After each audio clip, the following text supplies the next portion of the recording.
안녕하십니까? 역사와 문화의 깊이를 탐험하는 지식의 숲에 오신 것을 환영합니다. 오늘 우리가 함께 떠날 여정은 바로 이웃나라, 일본의 정신세계를 깊숙이 들여다보는 시간입니다. 혹시 일본의 전통신앙인 신토에 대해 들어보셨나요? 신토의 세계관에 따르면 우리가 사는 이 세상은 셀 수 없이 많은 영적 존재들로 가득 차 있다고 합니다. 산과 바다, 숲은 물론 우리가 숨쉬는 공기 속에까지 무려 800만의 신이 깃들어 있다는 오랜 표현이 있을 정도죠. 이 영적인 존재들, 즉 카미 중에는 장난기 많은 익살꾼도 있고 노여움을 사면 재앙을 불러오는 무서운 존재도 있습니다. 그렇다면 일본인들은 어떻게 이러한 정령과 귀신의 존재를 믿게 되었을까요? 신토에서 말하는 악마란 과연 무엇이며 역사 속에서 그들은 이 미지의 존재들을 어떻게 이해하고 다루어 왔을까요? 오늘 이 이야기는 단순한 공포 영화나 판타지가 아닙니다.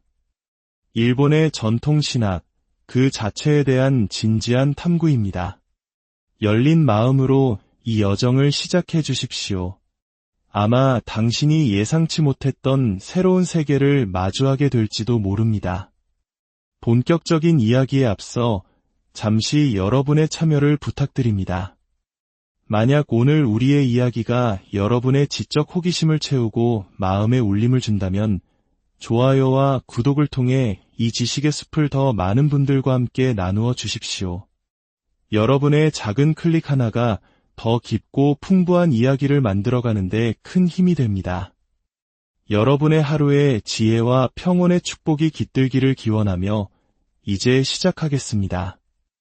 먼저 신토의 세계관을 이해하려면 카미라는 개념을 알아야 합니다.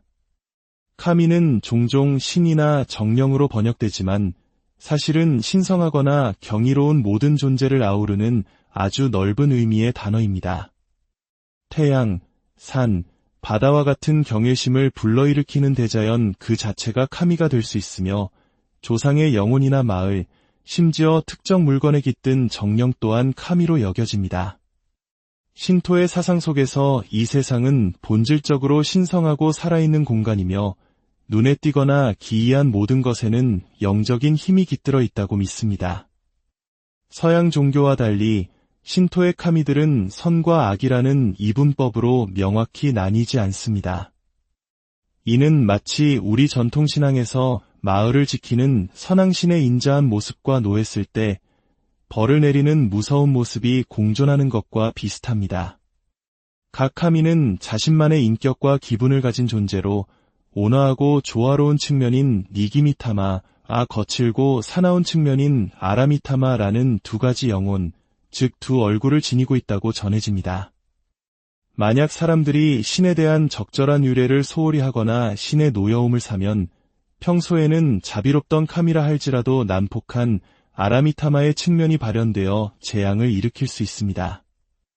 이것은 절대적인 악마와는 다른 개념입니다. 즉, 신토에는 기독교의 사탄처럼 악을 단일하게 상징하는 존재가 없습니다.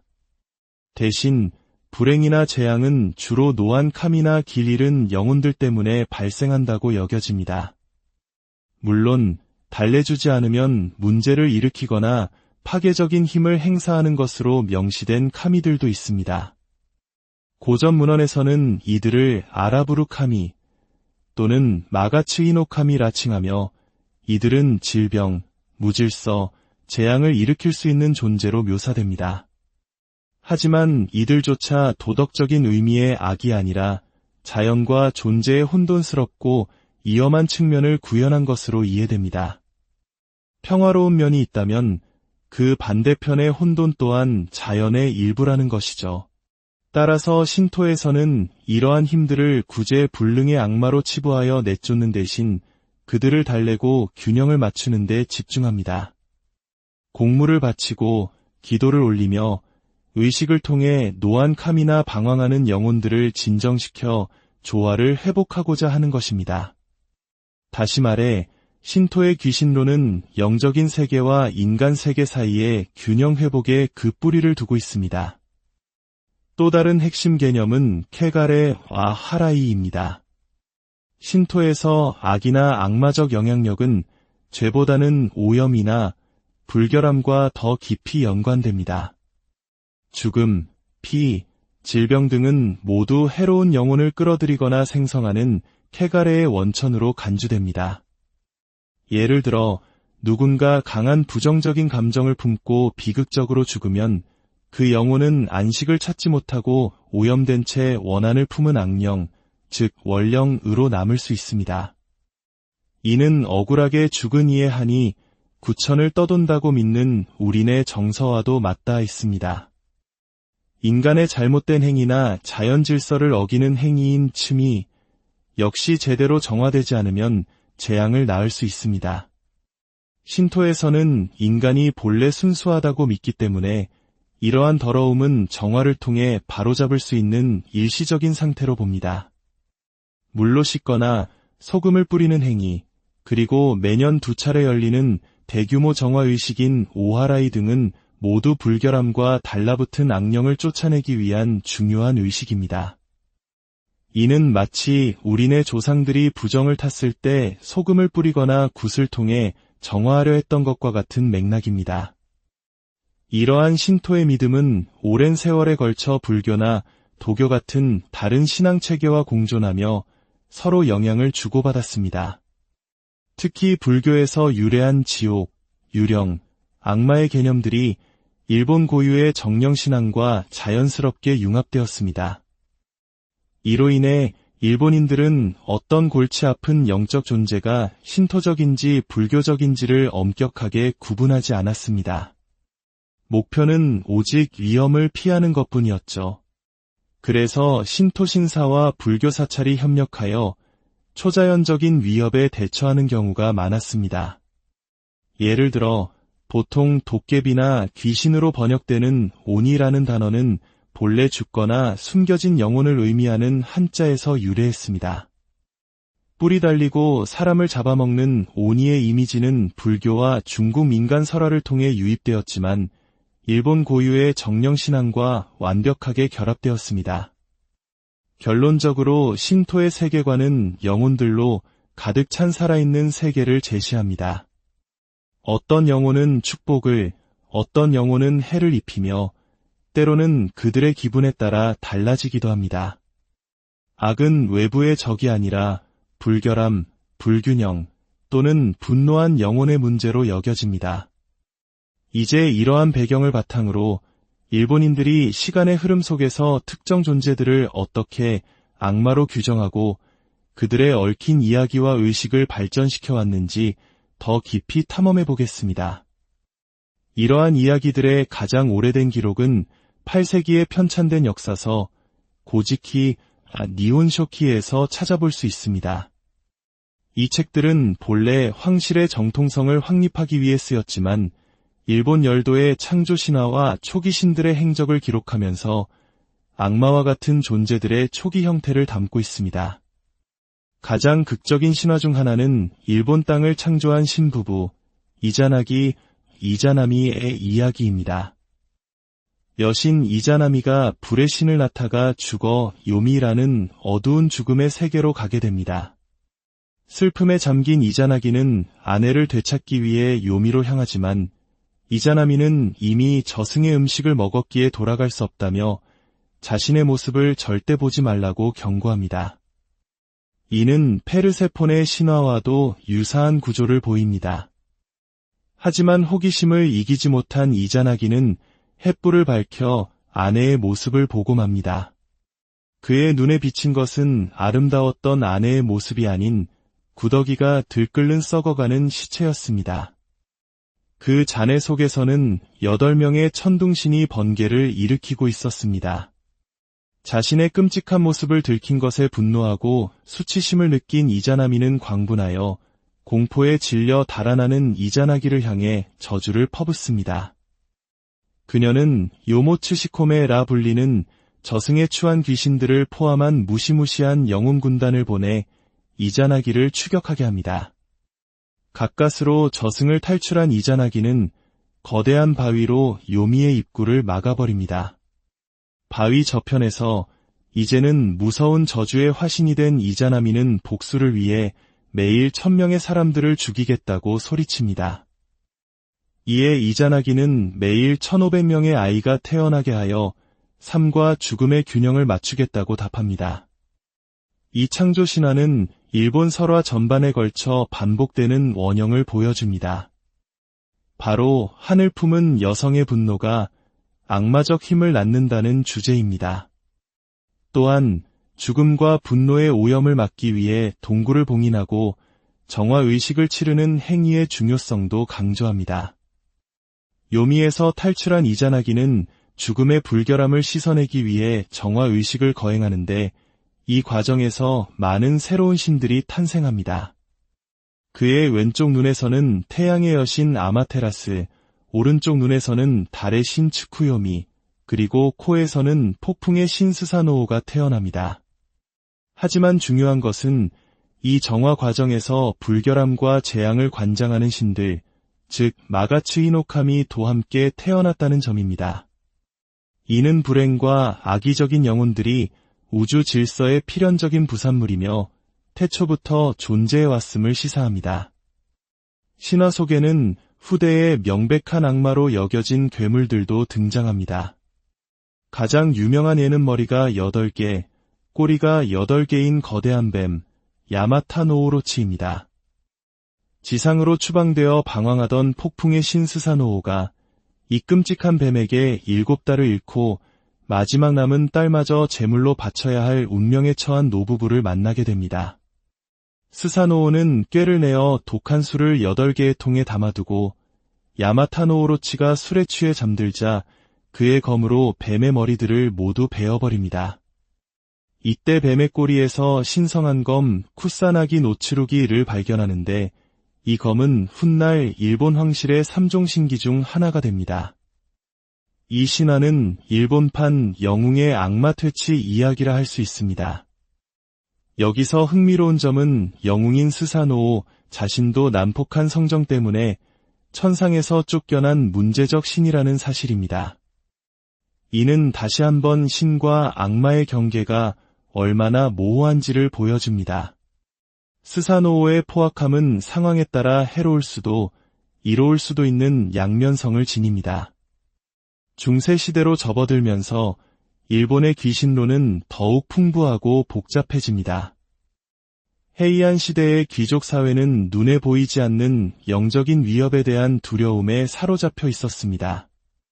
질병, 화재, 정치적 불안 같은 불행은 종종 올려, 즉 정치적 음모로 억울하게 죽은 귀족들의 복수심에 찬 영혼 탓으로 돌려졌습니다. 가장 유명한 예는 스가와라노 미치자네로, 그는 정적들의 모함으로 억울하게 죽은 후 그의 영혼이 교토에 재앙을 일으키는 무서운 뇌신이 되었다고 믿어졌습니다. 사람들은 그의 분노를 달래기 위해 그를 신으로 모시는 신사를 지었는데 이것이 바로 오늘날 학문의 신으로 추앙받는 텐만구의 시작입니다. 이러한 올려 신앙은 악마적인 힘이 순전히 외부적인 것이 아니라 인간 사회 내부의 부조리와 원한에서 비롯될 수 있음을 보여줍니다. 따라서 대처 방식도 악을 물리치는 것이 아니라 원한을 풀어주고 달래어 신으로 승격시킴으로써 조화를 되찾는 것이었습니다. 이 시대에는 신토의 신관, 불교의 승려, 그리고 음양도의 전문가인 온묘지가 협력하여 영적인 위협에 대처했습니다. 특히 전설적인 온묘지 아베노 세이메이 같은 인물들은 점성술과 주문을 통해 악령을 퇴치하고 부적을 만들어 황궁을 수호하는 역할을 했습니다. 이는 마치 우리 역사 속에서 무당, 승려, 도사들이 각자의 방식으로 국가나 개인의 안녕을 위해 힘썼던 것과 유사합니다. 이제 일본 귀신론의 상징과도 같은 존재, 오니에 대해 더 깊이 들어가 보겠습니다. 어떤 일본인에게 귀신을 그려보라고 하면 대부분 뿔이 돋고 날카로운 이빨을 가졌으며 호랑이 가죽 훈도시를 두르고 거대한 쇠몽둥이를 든 거구의 오니를 그릴 것입니다. 이미지는 우리에게 익숙한 도깨비와 여러 면에서 비교될 수 있습니다. 오니는 본래 눈에 보이지 않게 질병이나 재앙을 일으키는 영혼을 가리켰지만 불교의 영향으로 지옥에서 죄인들을 벌하는 구체적인 형상을 한 존재로 묘사되기 시작했습니다. 붉거나 푸른 피부, 날카로운 발톱, 두 개의 긴 뿔을 가진 모습으로 그려지며 일본에는 없는 호랑이 가죽은 그들이 이 세상 존재가 아님을 상징합니다. 민간 설화 속에서 오니는 외딴 산이나 동굴에 살며 인간을 위협하는 존재로 등장하지만 용감한 무사나 지혜로운 농부에 의해 퇴치되곤 합니다. 유명한 모모타로 이야기는 복숭아에서 태어난 소년이 동물 동료들과 함께 오니가 사는 섬으로 가 그들을 물리치고 보물을 되찾아온다는 내용으로 오니가 평화와 번영을 위해 극복해야 할 악의 상징으로 확고히 자리 잡았음을 보여줍니다. 하지만 오니 역시 항상 순수하게 사악한 존재만은 아닙니다. 일부 불교 설화에서는 오니가 불법의 수호자로 변모하기도 합니다. 어떤 고결한 승려가 죽은 후 자신이 사랑했던 사찰을 지키기 위해 오니로 환생하기를 선택했다는 전설처럼 말이죠. 이러한 오니를 쫓아내고 복을 부르는 대표적인 의식이 바로 매년 2월 초에 행해지는 세츠분입니다. 사람들은 신사, 사찰, 가정에서 오니와 소토, 후쿠와 우치, 즉 도깨비는 밖으로 복은 안으로 라고 외치며 볶은 콩을 던집니다. 이는 콩이 악령을 물리치는 정화의 힘을 가졌다고 믿기 때문입니다. 가족 중 한 명이 오니 가면을 쓰고 콩 세례를 받으며 쫓겨나는 연기를 하는 모습은 심각하면서도 유쾌한 연례 정화 의식입니다. 오니를 넘어 일본의 상상력 속에는 요카이라 불리는 광범위하고 다채로운 초자연적 존재들이 가득합니다. 요카이는 기이한 환영이나 신비한 현상을 의미하며 모든 종류의 괴물과 유령을 아우르는 말입니다.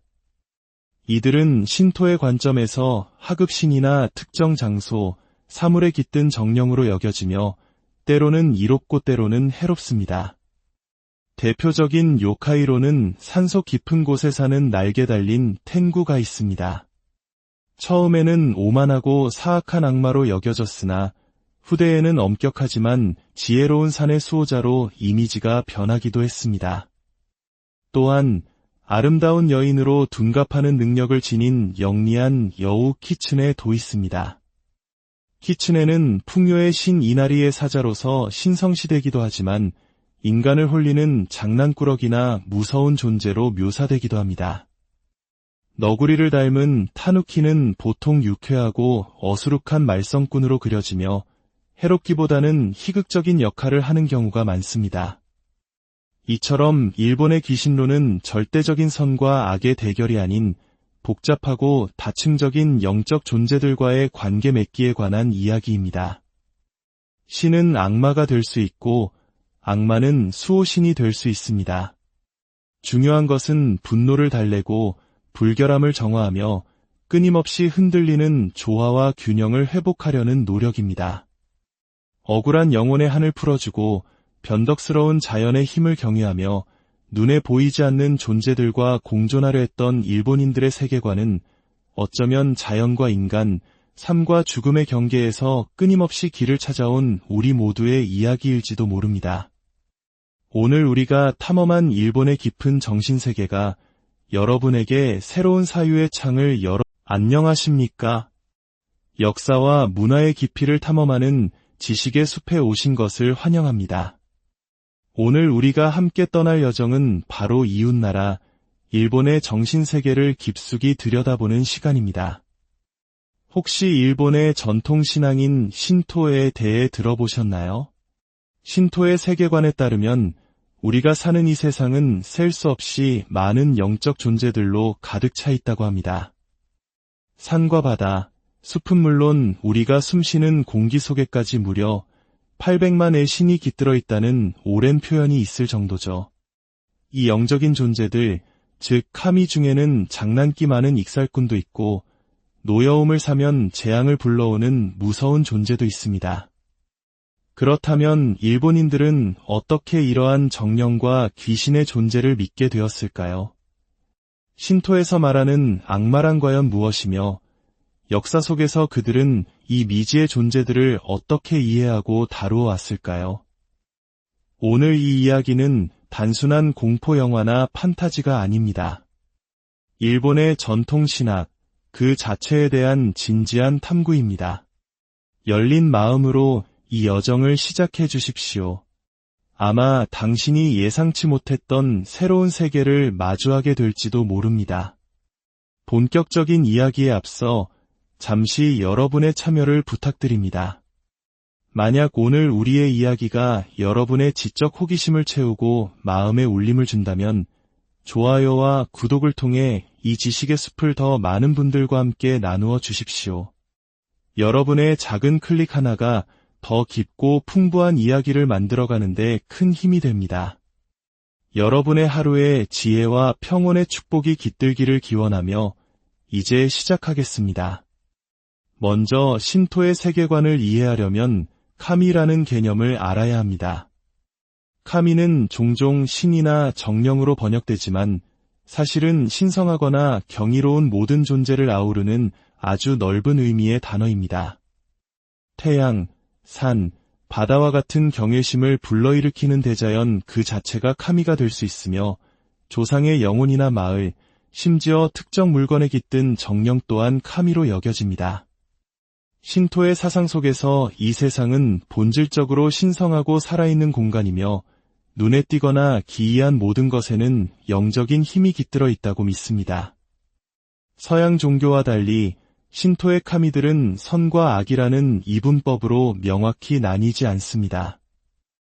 이는 마치 우리 전통신앙에서 마을을 지키는 선왕신의 인자한 모습과 노했을 때 벌을 내리는 무서운 모습이 공존하는 것과 비슷합니다.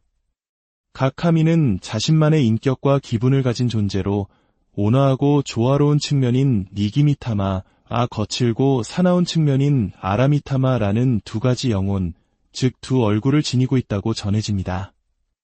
만약 사람들이 신에 대한 적절한 유래를 소홀히 하거나 신의 노여움을 사면 평소에는 자비롭던 카미라 할지라도 난폭한 아라미타마의 측면이 발현되어 재앙을 일으킬 수 있습니다. 이것은 절대적인 악마와는 다른 개념입니다. 즉, 신토에는 기독교의 사탄처럼 악을 단일하게 상징하는 존재가 없습니다. 대신 불행이나 재앙은 주로 노안 카미나 길 잃은 영혼들 때문에 발생한다고 여겨집니다. 물론 달래주지 않으면 문제를 일으키거나 파괴적인 힘을 행사하는 것으로 명시된 카미들도 있습니다. 고전 문헌에서는 이들을 아라부루 카미 또는 마가츠이노 카미라 칭하며 이들은 질병, 무질서, 재앙을 일으킬 수 있는 존재로 묘사됩니다. 하지만 이들조차 도덕적인 의미의 악이 아니라 자연과 존재의 혼돈스럽고 위험한 측면을 구현한 것으로 이해됩니다. 평화로운 면이 있다면 그 반대편의 혼돈 또한 자연의 일부라는 것이죠. 따라서 신토에서는 이러한 힘들을 구제불능의 악마로 치부하여 내쫓는 대신 그들을 달래고 균형을 맞추는 데 집중합니다. 공물을 바치고 기도를 올리며 의식을 통해 노안 카미나 방황하는 영혼들을 진정시켜 조화를 회복하고자 하는 것입니다. 다시 말해 신토의 귀신론은 영적인 세계와 인간 세계 사이에 균형 회복에 그 뿌리를 두고 있습니다. 또 다른 핵심 개념은 케가레 와 하라이입니다. 신토에서 악이나 악마적 영향력은 죄보다는 오염이나 불결함과 더 깊이 연관됩니다. 죽음, 피, 질병 등은 모두 해로운 영혼을 끌어들이거나 생성하는 케가레의 원천으로 간주됩니다. 예를 들어 누군가 강한 부정적인 감정을 품고 비극적으로 죽으면 그 영혼은 안식을 찾지 못하고 오염된 채 원한을 품은 악령, 즉 원령으로 남을 수 있습니다. 이는 억울하게 죽은 이의 한이 구천을 떠돈다고 믿는 우리네 정서와도 맞닿아 있습니다. 인간의 잘못된 행위나 자연 질서를 어기는 행위인 춤이 역시 제대로 정화되지 않으면 재앙을 낳을 수 있습니다. 신토에서는 인간이 본래 순수하다고 믿기 때문에 이러한 더러움은 정화를 통해 바로잡을 수 있는 일시적인 상태로 봅니다. 물로 씻거나 소금을 뿌리는 행위, 그리고 매년 2차례 열리는 대규모 정화의식인 오하라이 등은 모두 불결함과 달라붙은 악령을 쫓아내기 위한 중요한 의식입니다.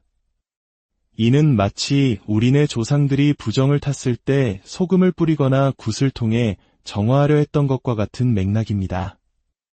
이러한 신토의 믿음은 오랜 세월에 걸쳐 불교나 도교 같은 다른 신앙 체계와 공존하며 서로 영향을 주고받았습니다.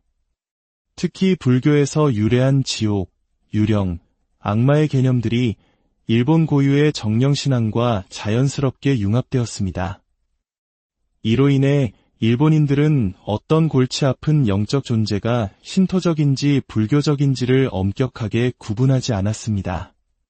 목표는 오직 위험을 피하는 것뿐이었죠. 그래서 신토 신사와 불교 사찰이 협력하여 초자연적인 위협에 대처하는 경우가 많았습니다. 예를 들어 보통 도깨비나 귀신으로 번역되는 오니라는 단어는 본래 죽거나 숨겨진 영혼을 의미하는 한자에서 유래했습니다. 뿔이 달리고 사람을 잡아먹는 오니의 이미지는 불교와 중국 민간 설화를 통해 유입되었지만 일본 고유의 정령신앙과 완벽하게 결합되었습니다. 결론적으로 신토의 세계관은 영혼들로 가득 찬 살아있는 세계를 제시합니다. 어떤 영혼은 축복을, 어떤 영혼은 해를 입히며 때로는 그들의 기분에 따라 달라지기도 합니다. 악은 외부의 적이 아니라 불결함, 불균형 또는 분노한 영혼의 문제로 여겨집니다. 이제 이러한 배경을 바탕으로 일본인들이 시간의 흐름 속에서 특정 존재들을 어떻게 악마로 규정하고 그들의 얽힌 이야기와 의식을 발전시켜 왔는지 더 깊이 탐험해 보겠습니다. 이러한 이야기들의 가장 오래된 기록은 8세기에 편찬된 역사서 고지키 니혼쇼키에서 찾아볼 수 있습니다. 이 책들은 본래 황실의 정통성을 확립하기 위해 쓰였지만 일본 열도의 창조 신화와 초기 신들의 행적을 기록하면서 악마와 같은 존재들의 초기 형태를 담고 있습니다. 가장 극적인 신화 중 하나는 일본 땅을 창조한 신부부 이자나기, 이자나미의 이야기입니다. 여신 이자나미가 불의 신을 낳다가 죽어 요미라는 어두운 죽음의 세계로 가게 됩니다. 슬픔에 잠긴 이자나기는 아내를 되찾기 위해 요미로 향하지만 이자나미는 이미 저승의 음식을 먹었기에 돌아갈 수 없다며 자신의 모습을 절대 보지 말라고 경고합니다. 이는 페르세폰의 신화와도 유사한 구조를 보입니다. 하지만 호기심을 이기지 못한 이자나기는 횃불을 밝혀 아내의 모습을 보고 맙니다. 그의 눈에 비친 것은 아름다웠던 아내의 모습이 아닌 구더기가 들끓는 썩어가는 시체였습니다. 그 잔해 속에서는 8명의 천둥신이 번개를 일으키고 있었습니다. 자신의 끔찍한 모습을 들킨 것에 분노하고 수치심을 느낀 이자나미는 광분하여 공포에 질려 달아나는 이자나기를 향해 저주를 퍼붓습니다. 그녀는 요모츠시코메라 불리는 저승에 추한 귀신들을 포함한 무시무시한 영웅 군단을 보내 이자나기를 추격하게 합니다. 가까스로 저승을 탈출한 이자나기는 거대한 바위로 요미의 입구를 막아버립니다. 바위 저편에서 이제는 무서운 저주의 화신이 된 이자나미는 복수를 위해 매일 1000명의 사람들을 죽이겠다고 소리칩니다. 이에 이자나기는 매일 1500명의 아이가 태어나게 하여 삶과 죽음의 균형을 맞추겠다고 답합니다. 이 창조 신화는 일본 설화 전반에 걸쳐 반복되는 원형을 보여줍니다. 바로 하늘 품은 여성의 분노가 악마적 힘을 낳는다는 주제입니다. 또한 죽음과 분노의 오염을 막기 위해 동굴을 봉인하고 정화의식을 치르는 행위의 중요성도 강조합니다. 요미에서 탈출한 이자나기는 죽음의 불결함을 씻어내기 위해 정화의식을 거행하는데 이 과정에서 많은 새로운 신들이 탄생합니다. 그의 왼쪽 눈에서는 태양의 여신 아마테라스, 오른쪽 눈에서는 달의 신 츠쿠요미, 그리고 코에서는 폭풍의 신 스사노오가 태어납니다. 하지만 중요한 것은 이 정화 과정에서 불결함과 재앙을 관장하는 신들, 즉 마가츠 히노카미도 함께 태어났다는 점입니다. 이는 불행과 악의적인 영혼들이 우주 질서의 필연적인 부산물이며 태초부터 존재해왔음을 시사합니다. 신화 속에는 후대의 명백한 악마로 여겨진 괴물들도 등장합니다. 가장 유명한 예는 머리가 8개, 꼬리가 8개인 거대한 뱀, 야마타 노오로치입니다. 지상으로 추방되어 방황하던 폭풍의 신 스사노오가 이 끔찍한 뱀에게 7달을 잃고 마지막 남은 딸마저 제물로 바쳐야 할 운명에 처한 노부부를 만나게 됩니다. 스사노오는 꾀를 내어 독한 술을 8개의 통에 담아두고 야마타 노오로치가 술에 취해 잠들자 그의 검으로 뱀의 머리들을 모두 베어버립니다. 이때 뱀의 꼬리에서 신성한 검 쿠사나기 노츠루기를 발견하는데 이 검은 훗날 일본 황실의 3종 신기 중 하나가 됩니다. 이 신화는 일본판 영웅의 악마 퇴치 이야기라 할 수 있습니다. 여기서 흥미로운 점은 영웅인 스사노오 자신도 난폭한 성정 때문에 천상에서 쫓겨난 문제적 신이라는 사실입니다.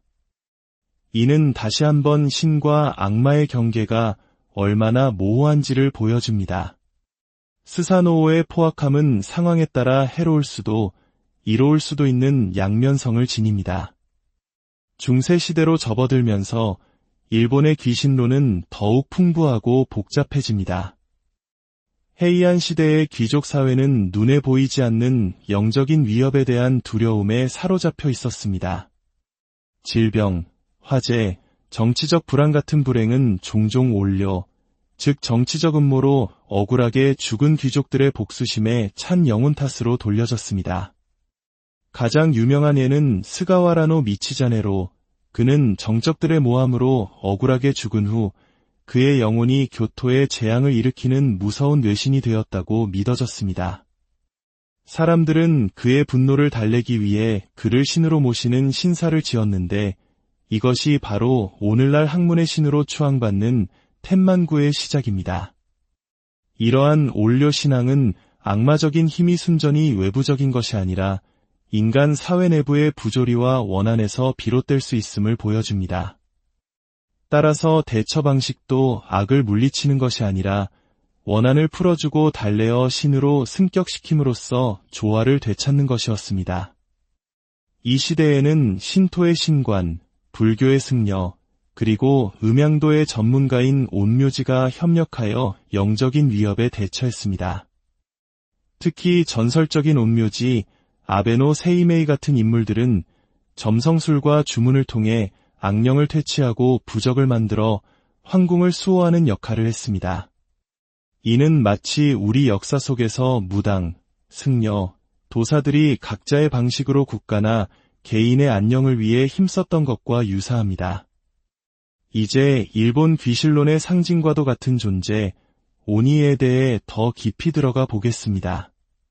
어떤 일본인에게 귀신을 그려보라고 하면 대부분 뿔이 돋고 날카로운 이빨을 가졌으며 호랑이 가죽 훈도시를 두르고 거대한 쇠몽둥이를 든 거구의 오니를 그릴 것입니다.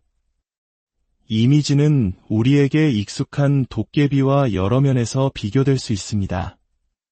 오니는 본래 눈에 보이지 않게 질병이나 재앙을 일으키는 영혼을 가리켰지만 불교의 영향으로 지옥에서 죄인들을 벌하는 구체적인 형상을 한 존재로 묘사되기 시작했습니다.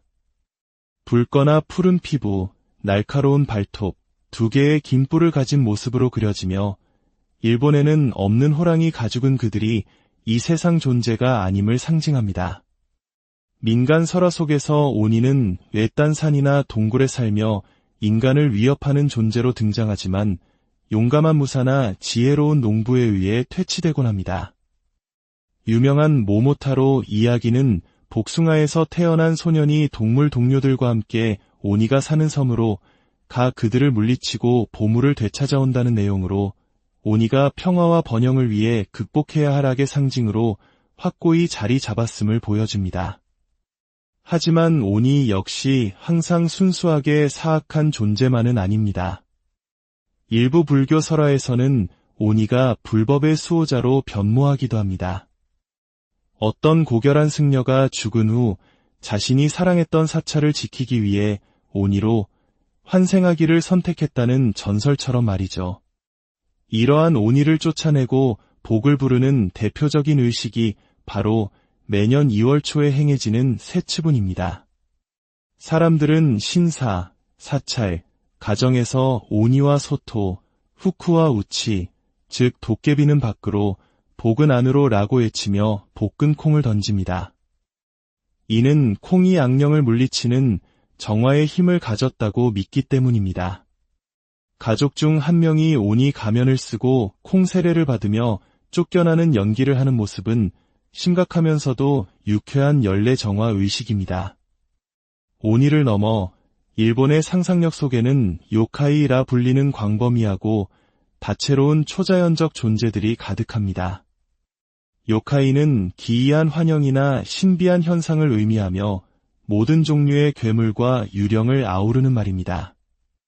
이들은 신토의 관점에서 하급신이나 특정 장소, 사물에 깃든 정령으로 여겨지며 때로는 이롭고 때로는 해롭습니다.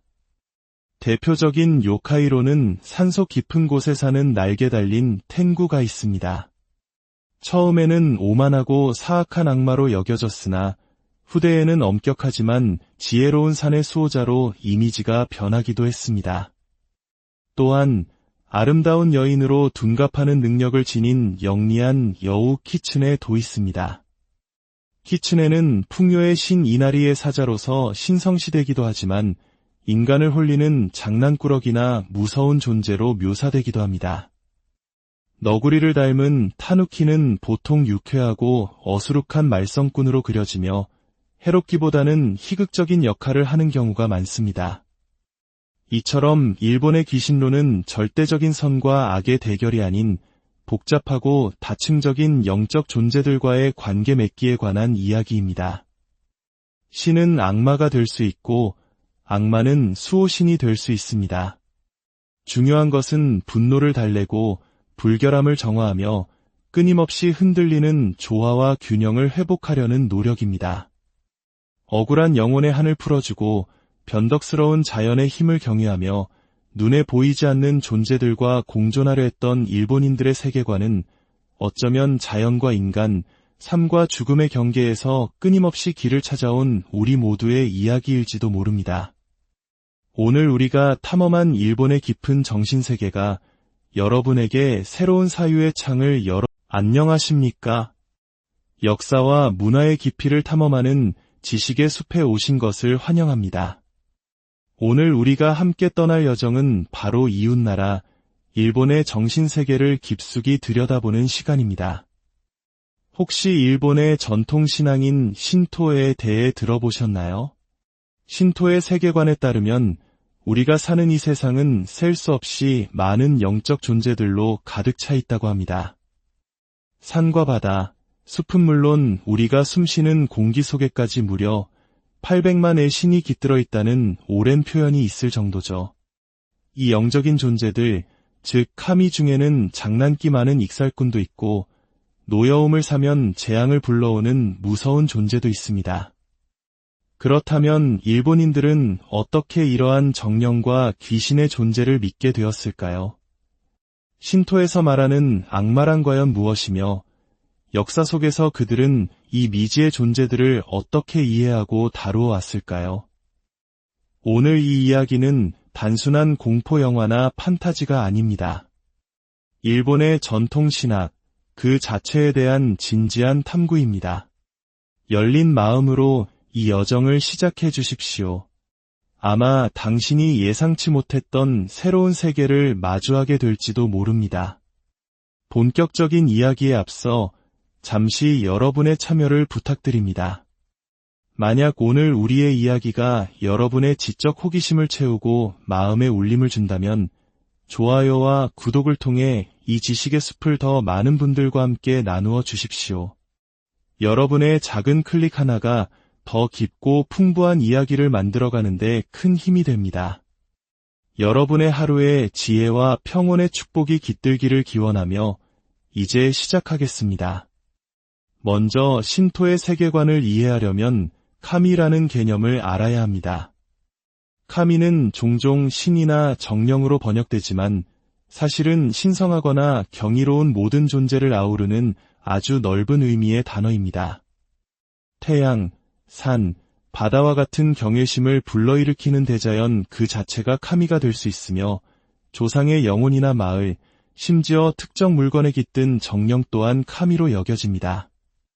신토의 사상 속에서 이 세상은 본질적으로 신성하고 살아있는 공간이며 눈에 띄거나 기이한 모든 것에는 영적인 힘이 깃들어 있다고 믿습니다. 서양 종교와 달리 신토의 카미들은 선과 악이라는 이분법으로 명확히 나뉘지 않습니다. 이는 마치 우리 전통신앙에서 마을을 지키는 선왕신의 인자한 모습과 노했을 때 벌을 내리는 무서운 모습이 공존하는 것과 비슷합니다. 각 카미는 자신만의 인격과 기분을 가진 존재로 온화하고 조화로운 측면인 니기미타마와 거칠고 사나운 측면인 아라미타마라는 두 가지 영혼, 즉 두 얼굴을 지니고 있다고 전해집니다. 만약 사람들이 신에 대한 적절한 유래를 소홀히 하거나 신의 노여움을 사면 평소에는 자비롭던 카미라 할지라도 난폭한 아라미타마의 측면이 발현되어 재앙을 일으킬 수 있습니다. 이것은 절대적인 악마와는 다른 개념입니다. 즉, 신토에는 기독교의 사탄처럼 악을 단일하게 상징하는 존재가 없습니다. 대신 불행이나 재앙은 주로 노안 카미나 길 잃은 영혼들 때문에 발생한다고 여겨집니다. 물론 달래주지 않으면 문제를 일으키거나 파괴적인 힘을 행사하는 것으로 명시된 카미들도 있습니다.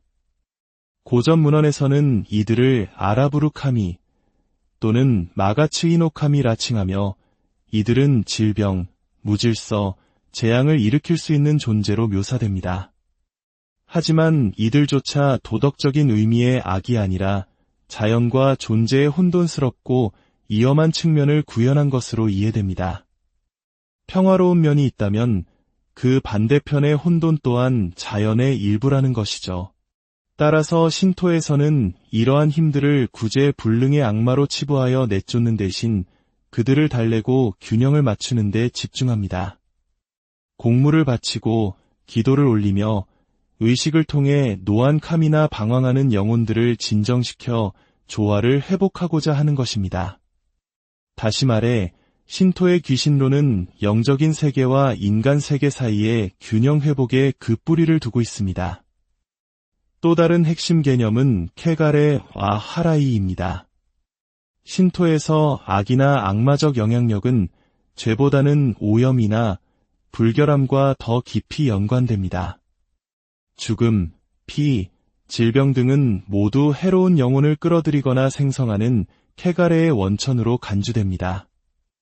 예를 들어 누군가 강한 부정적인 감정을 품고 비극적으로 죽으면 그 영혼은 안식을 찾지 못하고 오염된 채 원한을 품은 악령, 즉 원령으로 남을 수 있습니다.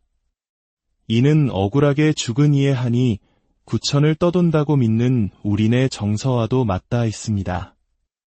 인간의 잘못된 행위나 자연 질서를 어기는 행위인 침이 역시 제대로 정화되지 않으면 재앙을 낳을 수 있습니다. 신토에서는 인간이 본래 순수하다고 믿기 때문에 이러한 더러움은 정화를 통해 바로잡을 수 있는 일시적인 상태로 봅니다. 물로 씻거나 소금을 뿌리는 행위, 그리고 매년 2차례 열리는 대규모 정화의식인 오하라이 등은 모두 불결함과 달라붙은 악령을 쫓아내기 위한 중요한 의식입니다. 이는 마치 우리네 조상들이 부정을 탔을 때 소금을 뿌리거나 굿을 통해 정화하려 했던 것과 같은 맥락입니다. 이러한 신토의 믿음은 오랜 세월에 걸쳐 불교나 도교 같은 다른 신앙체계와 공존하며 서로 영향을 주고받았습니다. 특히 불교에서 유래한 지옥, 유령, 악마의 개념들이 일본 고유의 정령신앙과 자연스럽게 융합되었습니다. 이로 인해 일본인들은 어떤 골치 아픈 영적 존재가 신토적인지 불교적인지를 엄격하게 구분하지 않았습니다. 목표는 오직 위험을 피하는 것뿐이었죠. 그래서 신토 신사와 불교 사찰이 협력하여 초자연적인 위협에 대처하는 경우가 많았습니다. 예를 들어 보통 도깨비나 귀신으로 번역되는 오니라는 단어는 본래 죽거나 숨겨진 영혼을 의미하는 한자에서 유래했습니다. 뿔이 달리고 사람을 잡아먹는 오니의 이미지는 불교와 중국 민간 설화를 통해 유입되었지만 일본 고유의 정령신앙과 완벽하게 결합되었습니다. 결론적으로 신토의 세계관은 영혼들로 가득 찬 살아있는 세계를 제시합니다. 어떤 영혼은 축복을, 어떤 영혼은 해를 입히며 때로는 그들의 기분에 따라 달라지기도 합니다. 악은 외부의 적이 아니라 불결함, 불균형 또는 분노한 영혼의 문제로 여겨집니다. 이제 이러한 배경을 바탕으로 일본인들이 시간의 흐름 속에서 특정 존재들을 어떻게 악마로 규정하고 그들의 얽힌 이야기와 의식을 발전시켜 왔는지 더 깊이 탐험해 보겠습니다. 이러한 이야기들의 가장 오래된 기록은 8세기에 편찬된 역사서 고지키 니혼쇼키에서 찾아볼 수 있습니다. 이 책들은 본래 황실의 정통성을 확립하기 위해 쓰였지만 일본 열도의 창조 신화와 초기 신들의 행적을 기록하면서 악마와 같은 존재들의 초기 형태를 담고 있습니다. 가장 극적인 신화 중 하나는 일본 땅을 창조한 신부부 이자나기, 이자나미의 이야기입니다. 여신 이자나미가 불의 신을 낳다가 죽어 요미라는 어두운 죽음의 세계로 가게 됩니다. 슬픔에 잠긴 이자나기는 아내를 되찾기 위해 요미로 향하지만 이자나미는 이미 저승의 음식을 먹었기에 돌아갈 수 없다며 자신의 모습을 절대 보지 말라고 경고합니다. 이는 페르세폰의 신화와도 유사한 구조를 보입니다. 하지만 호기심을 이기지 못한 이자나기는 횃불을 밝혀 아내의 모습을 보고 맙니다. 그의 눈에 비친 것은 아름다웠던 아내의 모습이 아닌 구더기가 들끓는 썩어가는 시체였습니다. 그 잔해 속에서는 8명의 천둥신이 번개를 일으키고 있었습니다. 자신의 끔찍한 모습을 들킨 것에 분노하고 수치심을 느낀 이자나미는 광분하여 공포에 질려 달아나는 이자나기를 향해 저주를 퍼붓습니다. 그녀는 요모츠시코메라 불리는 저승에 추한 귀신들을 포함한 무시무시한 영웅 군단을 보내 이자나기를 추격하게 합니다. 가까스로 저승을 탈출한 이자나기는 거대한 바위로 요미의 입구를 막아버립니다.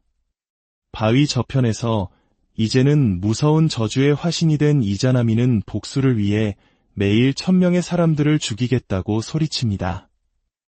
이에 이자나기는 매일 1500명의 아이가 태어나게 하여 삶과 죽음의 균형을 맞추겠다고 답합니다. 이 창조 신화는 일본 설화 전반에 걸쳐 반복되는 원형을 보여줍니다. 바로 하늘 품은 여성의 분노가 악마적 힘을 낳는다는 주제입니다. 또한 죽음과 분노의 오염을 막기 위해 동굴을 봉인하고 정화의식을 치르는 행위의 중요성도 강조합니다. 요미에서 탈출한 이자나기는 죽음의 불결함을 씻어내기 위해 정화의식을 거행하는데 이 과정에서 많은 새로운 신들이 탄생합니다. 그의 왼쪽 눈에서는 태양의 여신 아마테라스, 오른쪽 눈에서는 달의 신 츠쿠요미, 그리고 코에서는 폭풍의 신 스사노오가 태어납니다.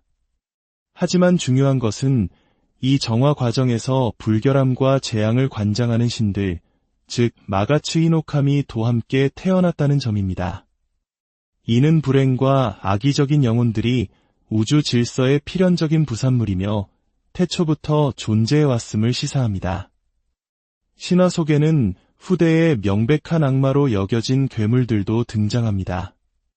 가장 유명한 예는 머리가 8개, 꼬리가 8개인 거대한 뱀, 야마타 노오로치입니다.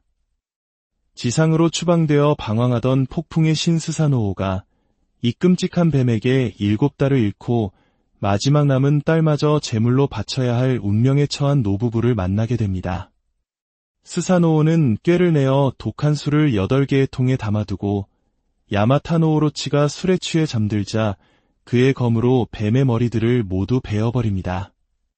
이때 뱀의 꼬리에서 신성한 검 쿠사나기 노츠루기를 발견하는데 이 검은 훗날 일본 황실의 3종 신기 중 하나가 됩니다. 이 신화는 일본판 영웅의 악마 퇴치 이야기라 할 수 있습니다.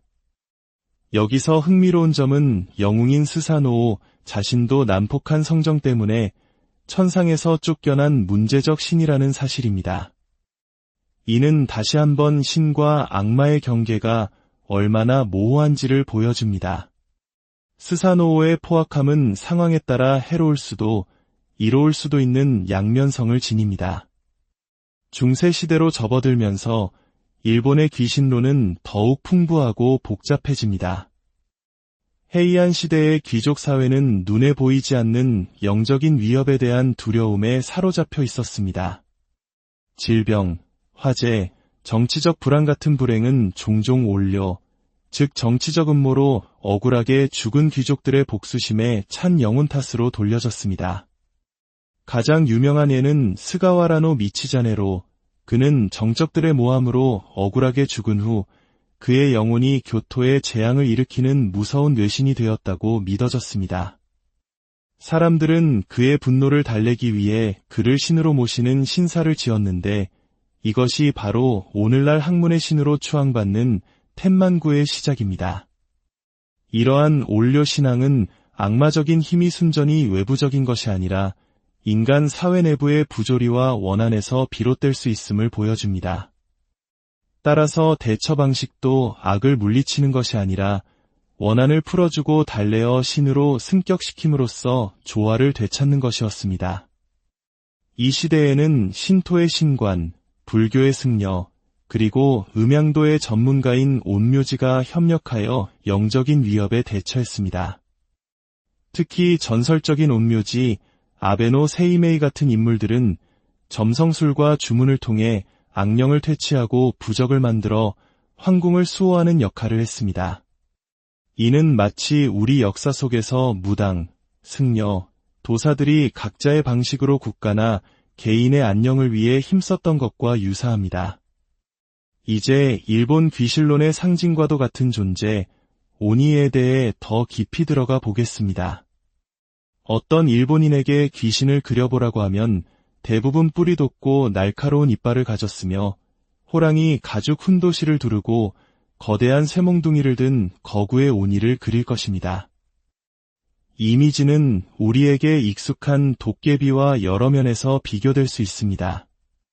오니는 본래 눈에 보이지 않게 질병이나 재앙을 일으키는 영혼을 가리켰지만 불교의 영향으로 지옥에서 죄인들을 벌하는 구체적인 형상을 한 존재로 묘사되기 시작했습니다. 붉거나 푸른 피부, 날카로운 발톱, 2개의 긴 뿔을 가진 모습으로 그려지며 일본에는 없는 호랑이 가죽은 그들이 이 세상 존재가 아님을 상징합니다.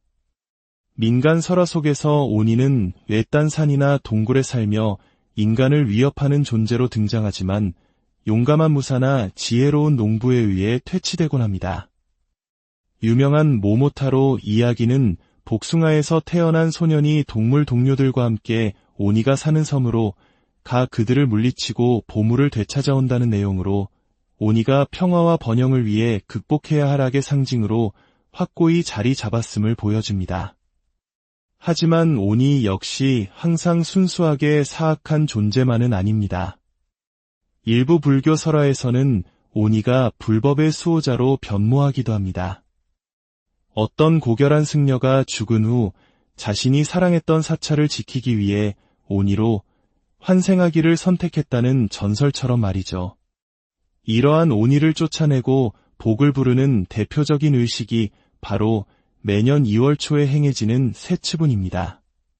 사람들은 신사, 사찰, 가정에서 오니와 소토, 후쿠와 우치, 즉 도깨비는 밖으로 복은 안으로 라고 외치며 볶은 콩을 던집니다.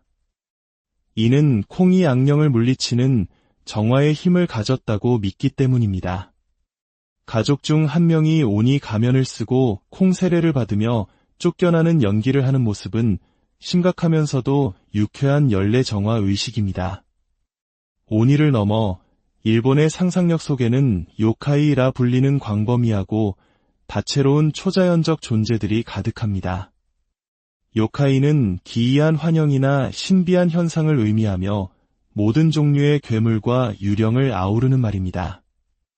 이들은 신토의 관점에서 하급신이나 특정 장소, 사물에 깃든 정령으로 여겨지며 때로는 이롭고 때로는 해롭습니다. 대표적인 요카이로는 산속 깊은 곳에 사는 날개 달린 텐구가 있습니다. 처음에는 오만하고 사악한 악마로 여겨졌으나 후대에는 엄격하지만 지혜로운 산의 수호자로 이미지가 변하기도 했습니다. 또한 아름다운 여인으로 둔갑하는 능력을 지닌 영리한 여우 키츠네도 있습니다. 키츠네는 풍요의 신 이나리의 사자로서 신성시되기도 하지만 인간을 홀리는 장난꾸러기나 무서운 존재로 묘사되기도 합니다. 너구리를 닮은 타누키는 보통 유쾌하고 어수룩한 말썽꾼으로 그려지며 해롭기보다는 희극적인 역할을 하는 경우가 많습니다. 이처럼 일본의 귀신론은 절대적인 선과 악의 대결이 아닌 복잡하고 다층적인 영적 존재들과의 관계 맺기에 관한 이야기입니다. 신은 악마가 될 수 있고 악마는 수호신이 될 수 있습니다. 중요한 것은 분노를 달래고 불결함을 정화하며 끊임없이 흔들리는 조화와 균형을 회복하려는 노력입니다. 억울한 영혼의 한을 풀어주고 변덕스러운 자연의 힘을 경외하며 눈에 보이지 않는 존재들과 공존하려 했던 일본인들의 세계관은 어쩌면 자연과 인간, 삶과 죽음의 경계에서 끊임없이 길을 찾아온 우리 모두의 이야기일지도 모릅니다. 오늘 우리가 탐험한 일본의 깊은 정신세계가 여러분에게 새로운 사유의 창을 안녕하십니까? 역사와 문화의 깊이를 탐험하는 지식의 숲에 오신 것을 환영합니다. 오늘 우리가 함께 떠날 여정은 바로 이웃나라, 일본의 정신세계를 깊숙이 들여다보는 시간입니다. 혹시 일본의 전통신앙인 신토에 대해 들어보셨나요? 신토의 세계관에 따르면 우리가 사는 이 세상은 셀 수 없이 많은 영적 존재들로 가득 차 있다고 합니다. 산과 바다, 숲은 물론 우리가 숨쉬는 공기 속에까지 무려 800만의 신이 깃들어 있다는 오랜 표현이 있을 정도죠. 이 영적인 존재들, 즉 카미 중에는 장난기 많은 익살꾼도 있고 노여움을 사면 재앙을 불러오는 무서운 존재도 있습니다. 그렇다면 일본인들은 어떻게 이러한 정령과 귀신의 존재를 믿게 되었을까요? 신토에서 말하는 악마란 과연 무엇이며 역사 속에서 그들은 이 미지의 존재들을 어떻게 이해하고 다루어 왔을까요? 오늘 이 이야기는 단순한 공포 영화나 판타지가 아닙니다. 일본의 전통 신학, 그 자체에 대한 진지한 탐구입니다. 열린 마음으로 이 여정을 시작해 주십시오. 아마 당신이 예상치 못했던 새로운 세계를 마주하게 될지도 모릅니다. 본격적인 이야기에 앞서 잠시 여러분의 참여를 부탁드립니다. 만약 오늘 우리의 이야기가 여러분의 지적 호기심을 채우고 마음에 울림을 준다면 좋아요와 구독을 통해 이 지식의 숲을 더 많은 분들과 함께 나누어 주십시오. 여러분의 작은 클릭 하나가 더 깊고 풍부한 이야기를 만들어가는데 큰 힘이 됩니다. 여러분의 하루에 지혜와 평온의 축복이 깃들기를 기원하며 이제 시작하겠습니다. 먼저 신토의 세계관을 이해하려면 카미라는 개념을 알아야 합니다. 카미는 종종 신이나 정령으로 번역되지만 사실은 신성하거나 경이로운 모든 존재를 아우르는 아주 넓은 의미의 단어입니다. 태양, 산, 바다와 같은 경외심을 불러일으키는 대자연 그 자체가 카미가 될 수 있으며 조상의 영혼이나 마을, 심지어 특정 물건에 깃든 정령 또한 카미로 여겨집니다. 신토의 사상 속에서 이 세상은 본질적으로 신성하고 살아있는 공간이며 눈에 띄거나 기이한 모든 것에는 영적인 힘이 깃들어 있다고 믿습니다. 서양 종교와 달리 신토의 카미들은 선과 악이라는 이분법으로 명확히 나뉘지 않습니다. 이는 마치 우리 전통신앙에서 마을을 지키는 선왕신의 인자한 모습과 노했을 때 벌을 내리는 무서운 모습이 공존하는 것과 비슷합니다.